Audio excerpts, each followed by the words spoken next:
All right, ladies and gentlemen, welcome back to the channel. We are talking late night Detroit Lion football, sitting here 3-1 after a 42-29 home victory against the Seattle Seahawks. Seattle coming in here as one of the best defenses in the NFL, whether it's statistical or with the eye test, and Detroit just ran up 42 on them.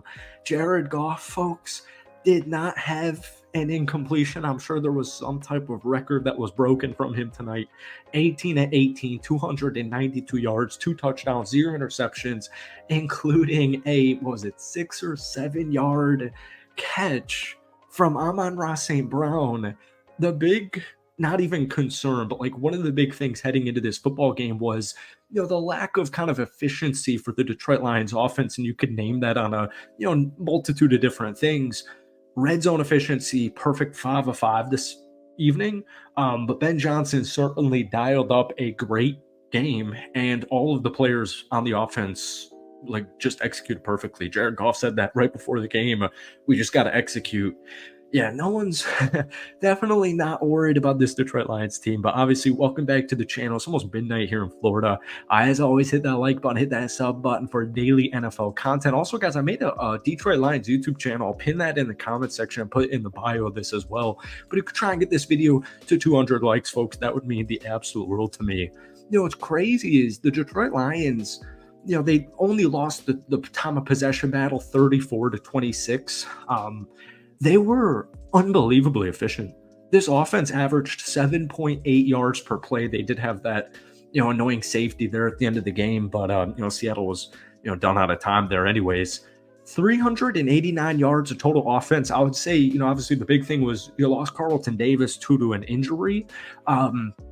And technically you gave up 516 yards of offense, but most of that coming in a 2-possession game. Seattle pretty much had the ball. It felt like every single second of the last 5 minutes, and they're down 2 scores. And Aaron Glenn, the defensive coordinator, is certainly going to let you get dink and dunks and just kind of a bend don't break. No big time plays and certainly no touchdowns. And at the end of the day, I know they technically gave up 516 extra yards of total offense, but I don't think anyone really cares here. Once again, 3-6 on third down, 299 yards of passing, no incompletions from Jared Goff, 116 rushing yards. I would like to see maybe, I feel like I keep saying this. I feel like we keep saying this after every Lions game. Like, they started running the ball right up the Seahawks' gut the entire first half. And then for some weird reason in the second half, just not too many running attempts. It was more so Jahmyr Gibbs. We'll get to the players in just a second. Biggest statistic of the night for me, 5 of 5 of red zone efficiency, score on all 5 drives. So phenomenal efficiency, phenomenal execution from everybody on the offense. You're missing your starting center earlier as well due to that injury. The downside, other than the Carlton Davis injury especially, would probably be the 12 penalties for 101 yards. Definitely got to get that cleaned up. But let's look into some player statistics. Jared Goff, like we alluded to, 18-18, 292 yards, 2 touchdowns, 0 interceptions. Amon-Ra St. Brown throwing actually just a beautiful football. One of the best balls I've seen 4 weeks of this season thus far. But Jahmyr Gibbs, 14 carries, 78 yards, including 2 touchdowns. David Montgomery, 12 carries, 40 yards and a touchdown. And Jameson Williams, pretty much one of the biggest plays, probably the biggest play of the entire game, 70-yard touchdown. He was open, and Jameson Williams, not a guy you're going to catch because of how fast he is. This was a big talking point last week because I believe he only had 1 catch on 3 targets for 9 yards or something like that. So great to see big-time playmaker Jameson Williams go 2 catches, 80 yards, and that 70-yard touchdown. Once again, phenomenal execution from everybody on the offense. Sam Laporta playing with an ankle sprain, 4 catches, 53 yards, including a huge 30-yarder in space. Looked really healthy. Ankle looked fine, in my opinion. And also Amon-Ra St. Brown, 6 catches, 45 yards, and a touchdown. So passing touchdown and receiving touchdown. I don't remember if he's ever thrown a passing touchdown before. I would assume not. Huge winner of the game, Tim Patrick, 2 catches, 52 yards, including a 29-yarder. Tim Patrick's not going to be a guy, especially this season, especially playing behind Jahmyr Gibbs, Sam Laporta, Amon-Ra St. Brown, Jameson Williams. Tim Patrick's not going to be a dude who's catching 7 balls for 118 yards. But this guy knows how to get open, and he's just a high IQ football player. And as long as he stays healthy, he's definitely going to benefit big, like he has in the first couple of games of this season. 2 catches, 52 yards. They came at huge times as well. David Montgomery with one of the most impressive, just keeping a play alive plays you'll see this season, especially 40-yarder, kind of hard to explain. We had it shown early on in this video, but 1 catch, 40 yards from David Montgomery. So great running back production, great offensive line production. Jared Goff did get sacked 3 times, but yeah, man, they did a great job drawing up some passing plays for Jared Goff. He pretty much won me my fantasy football night, which I'm really excited about. Kirby Joseph, game-sealing interception once again.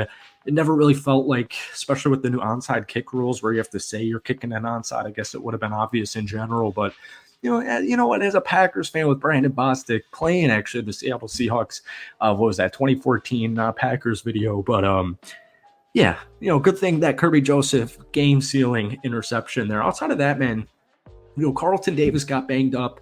He was going one-on-one versus DK Metcalf up until he got injured. And honestly, even though there were a couple of penalties.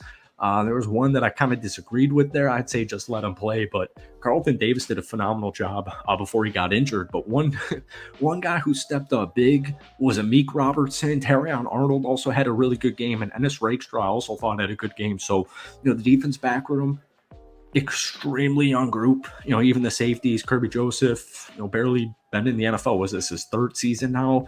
And you've got, rookie first rounder Terrion Arnold.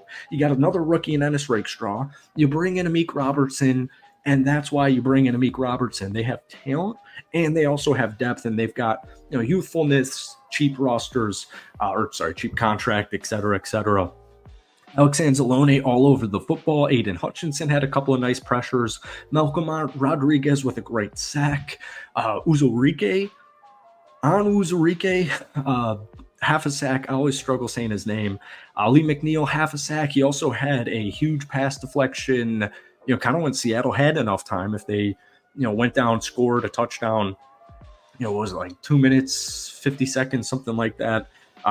If they go in, if he doesn't catch that, Tyler Lockett was wide open. And, this game could have ended much differently. DJ Reader got his first sack as a Detroit Lion, and Josh Paschal filling in absence of Marcus Davenport also had a couple of tackles. So, all in all, man, especially considering the way the game started, Seattle is kind of abandoning the run, and that's just what happens when you're down pretty much. What was it, 21-0, 21-7? It's 21-7 at halftime. Like, they're going to abandon the run, and they're just going to throw a bunch of times. So, Geno Smith, for example, had to throw 56 times this evening. I keep saying afternoon. So, we'll deal with this defense. Just wanted to get this recap video out before I can go to bed here. Thank you for watching. Hit that like button, hit that sub button for daily NFL content. Sub to that Lions channel because we're going to make a ton of Lions videos this week. But stay tuned in a day or two for a more in-depth analysis. This was just more of a rapid reaction. Thank you guys for watching. Have a great week. Lions fans, enjoy this win. You guys are officially back. Nothing to be worried about in general. That's it from me.